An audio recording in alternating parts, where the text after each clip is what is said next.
జై Sriram. Hi, hello అండి. Welcome to life style with Lalli. ఎలా ఉన్నారు అందరూ? బాగున్నారని అనుకుంటున్నాను. సమ్మర్ హాలిడేస్ అయిపోయాయి కదా, మళ్ళీ స్కూల్ స్టార్ట్ అయ్యి ఆఫీస్ స్టార్ట్ అయ్యి అయితే మళ్ళీ టిఫిన్ బాక్స్లోని ఏం పెట్టాలి పిల్లలకి అని టెన్షన్ పడుతున్నారా? బోర్ కొట్టకుండా హెల్తీగా అన్ని వెజిటబుల్స్ వేసి పరోటా, అదేనండి మిక్స్ వెజ్ పరోటా ఎలా చేయాలో చూపిస్తాను. వెజిటబుల్స్ తినను అనే పిల్లలకి కూడా ఈ పరోటా పెడితే ఇంకా కావాలి అని అడుగుతారు. ఆ స్మెల్కే సగం కడుపు నిండిపోతుందండి. ఎలా చేయాలో చూపిస్తాను నేను ముందుగా మీకు కావలసిన వెజిటబుల్స్ని తీసుకోవాలి. నేనైతే ఇక్కడ క్యారెట్, క్యాబేజ్, బీన్స్, ఆలు చాప్ చేసుకుని దాన్ని ఒక విజిల్ వచ్చే వరకు కొట్టించి బాయిల్ చేశాను. ఆ తర్వాత బాయిల్ చేసినవన్నీ ఒక బౌల్లోకి వేసుకుని అన్నీ మిక్స్ చేసుకోవాలి. తర్వాత కొత్తిమీర, కసూరి మేతి,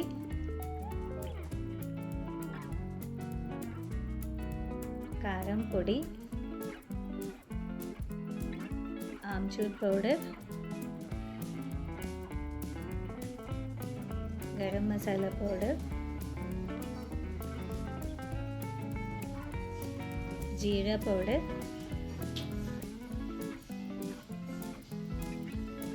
కొంచెం పసుపు కూడా వేసి బాగా కలుపుకోవాలి. అన్నీ మిక్స్ అయ్యేవి.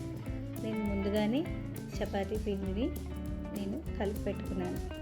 పిండిలోని కొంచెం ఉప్పు, ఒక స్పూన్ నెయ్యి వేసి ముందుగానే కలిపి పెట్టుకున్నాను. కలిపిన దాన్ని చిన్న చిన్న ఉండలుగా చేసుకుని పక్కన పెట్టుకోవాలి. టిప్ ఏంటో అంటే ఇందులోని ముందుగా మనం ఉప్పు కలుపుకూడదండి. కలిపితే దాంట్లో నీరంతా బయటకు వదిలేస్తుంది. అందుకని మనం స్టఫింగ్ చేసే ముందు ఉప్పు వేసి కలుపుకోవాలి. తర్వాత ఒక్కొక్క ఉండని తీసుకుని దాంట్లో మనం ఈ స్టఫింగ్ని పెట్టుకోవాలి.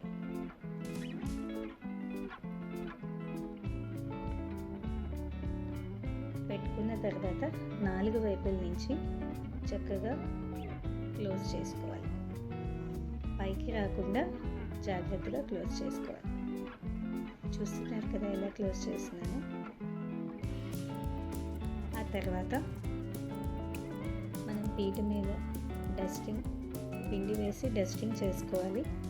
చేసుకున్న తర్వాత ఒత్తుకోవాలి. పరోటా ఒత్తడానికి స్పెషల్ టిప్ ఏంటంటే మనం గట్టిగా ఒత్తకూడదు, తేలికగా ఒత్తాలి. అదే దీని సీక్రెట్. బాగా ఒత్తుకున్న తర్వాత పెనం పొయ్యి మీద పెట్టుకుని వేడి చేసుకుని తర్వాత ఒత్తిన పరోటాని వేయాలి. 2 వైపులా జాగ్రత్తగా కాల్చుకోవాలి. తర్వాత మధ్యలో ఒక స్పూన్ ఆయిల్ వేసుకుని మార్చకుండా ఎర్రగా కాల్చుకోవాలి. చూసారు కదా ఎంత బాగా కాలుతుందో. అన్ని వెజిటబుల్స్తోని మిక్స్ వెజ్ పరోటా ఎంత బాగుందో కదండి. పిల్లలు బాక్స్లో పెడితే చక్కగా తినేస్తారు. దీంతో పాటు రైతా కానీ, సాస్ కానీ, ఆవకాయతో కానీ తింటే ఆహా, ఆ రుచే వేరు. మీరు కూడా ట్రై చేయండి. నచ్చితే లైక్ చేయండి, సబ్స్క్రైబ్ చేయండి, కామెంట్ చేయండి. Thank you.